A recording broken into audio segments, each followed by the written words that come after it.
Mali ng puso nga nagdumara ang Department of Trade and Industry Eastern Samar hinduha kaadlaw nga negotiation skills and marketing agreement formulation workshop dirahan nakalabay nga Nobyembre 13 tubtob 14 hadum Sower Hotel and Restaurant, Borongan City. Kaupo didahan ang sabing aktibidad ang 34 nga micro, small and medium-sized enterprises nga SSF cooperators para hin mas komprehensibo nga pag-aram nga nagtutuyo nga mas paupayon pa ang ira abilidad ha epektibo nga negosasyon nga mas klaro nga marketing agreements. Ini nga paningkamot in kabahin ang padayon nga programa han DTI para mas ipatasan ang competitiveness han MSMEs nga masiguro nga may dahira practical nga kasanayan ha pag-atubang ha negosyo. Didahan sesyon gindiscuss sa mga partisipante ang mga una nga konsepto ha negosasyon, epektibo nga communication strategies, and structured approaches sa pag-formulate in marketing agreements.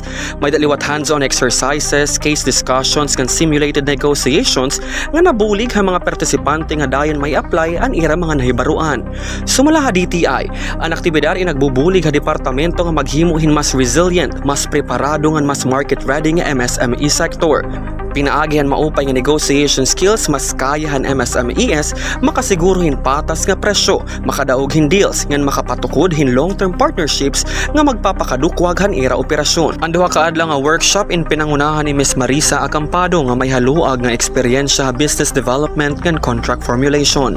Nagpahayag naman hinda ko nga pasasalamat ang mga partisipante tungod ang praktikal nga giyangan pag-aram nga ira nakuha. Mas makakabulig ini ha pagpaupay han ira transaksyon ha negosyo ngan hapagpadukwagan ira market presence. Padayon naman ang DTI Eastern Samar ha misyon nga suportahan ang pag-uswag han MSMEs para in mas maupay ang ekonomiya han probinsya.